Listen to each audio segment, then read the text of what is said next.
Welcome back to geography class. So in the last class we have discussed the classification of industries on different criterion, isn't it?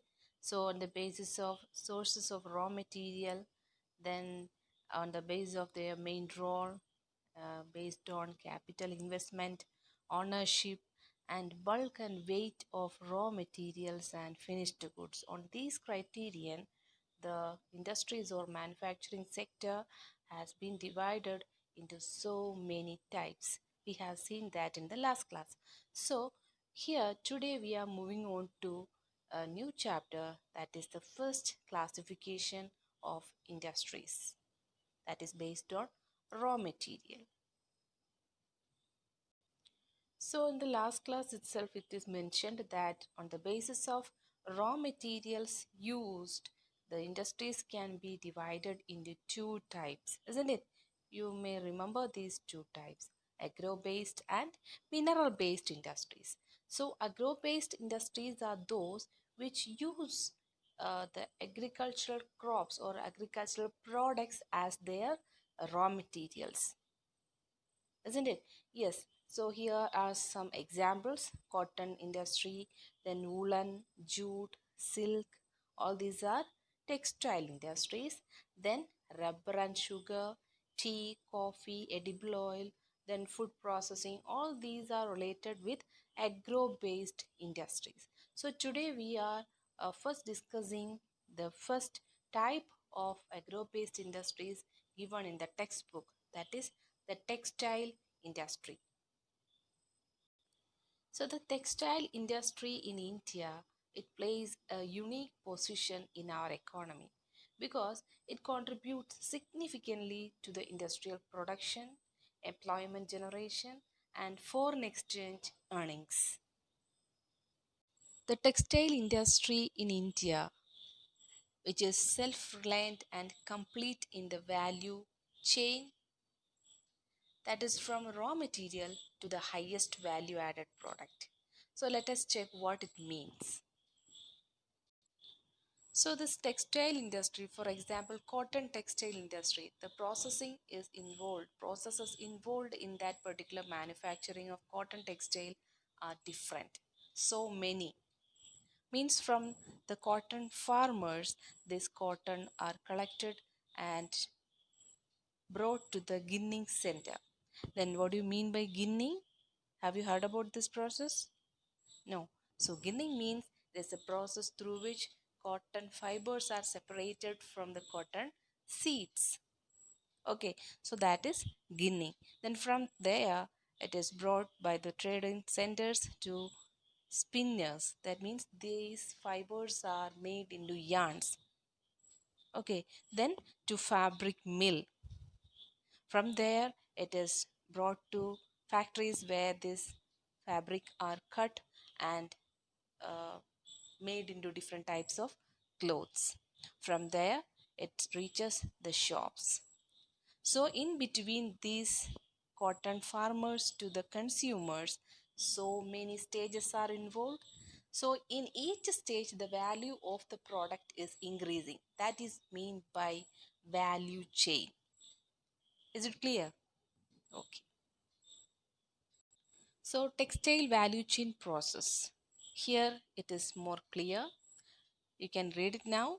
Cotton value chain starts from ginning, that adds value to it by separating cotton from seed and impurities. That is the process ginning.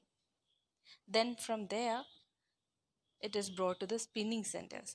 But spinning can rightly be called as the first process of the chain that adds value to cotton by converting it into a new product, that is conversion from ginned cotton into cotton yarn. The next one is spinning. Since spinning, it is the beginning of value chain. So all the later value added processes of weaving, knitting, processing, garments and made of manufacturing are dependent upon it. Okay, so the important processes are ginning, spinning, weaving, knitting. Okay, so in each stage, the value of the product produced are increasing. That is increasing, sorry, increasing. Okay, Then here are some facts about Indian textile industry. India is believed to be the birthplace of cotton garments. It is one of the largest and oldest industry in India, cotton textile industry.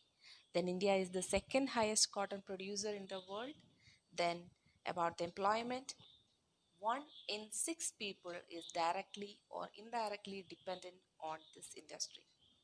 Then about 9 million hectares of land is under cotton production. Okay, then here the history of textile industry in India. India has been well known for her textile goods since very ancient times. In the early 19th century, the modern textile industry took birth in India. So that is near Calcutta, the place called Fort Gloucester. That is in the year 1818, the first textile mill was established. But in 1850s, the cotton textile industry, however, made its real beginning in Bombay. In the year 1854, the first successful cotton textile mill of Bombay was established by a Parsi cotton merchant then engaged in overseas and internal trade. That is the history of cotton textile industry in India. The first factory textile mill was established in 1818 at Fort Gloucester near Calcutta. Then the first successful mill was established in the year 1854 in Bombay by a Parsi cotton merchant. Okay, so in earlier times, the processing, then weaving means the manufacturing of cotton clothes was made by hand. Manually, the people uh, made this cotton clothes. But after the industrial revolution, so many new techniques or important machineries were introduced in the cotton industry also, cotton textile industry also.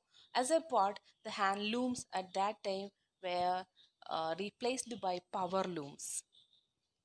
Okay, then so many people were engaged in this industry then were replaced by machines. Okay, so that is a tremendous change uh, taken place in the textile industry in our country.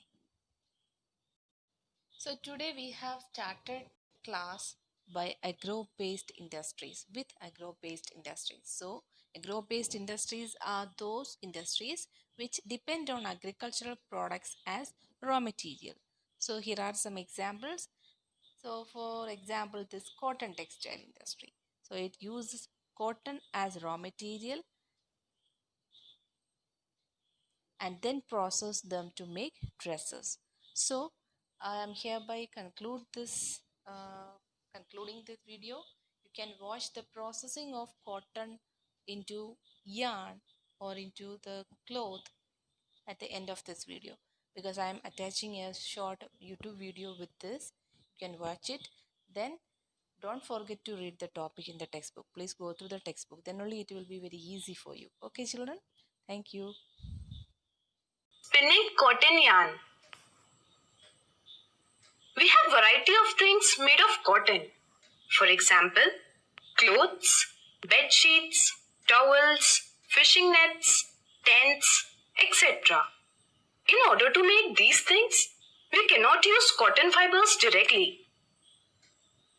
It is because they does not have required length and strength. We need to convert cotton fibers into yarn. The process of making yarn from cotton fibers is called spinning. You can do it at your home as well. Here is a method. Take some cotton and remove seeds from it.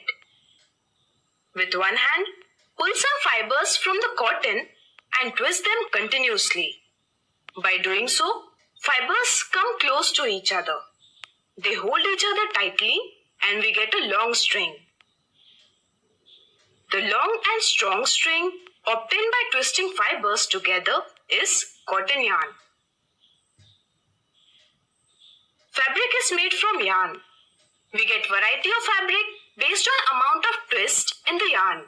For example, Low twist makes soft, bulky, and velvety fabric, while very high twist makes silky, shiny fabric. In general, average twist is used to make most common fabrics. A simple device used for making yarn is hand spindle. It is also called dakli. A famous hand-operated device is charkha. Mahatma Gandhi popularized it during independence movement. Nowadays, spinning machines are used to produce yarn on large quantity. These machines produce yarn with good quality. Here we complete this topic.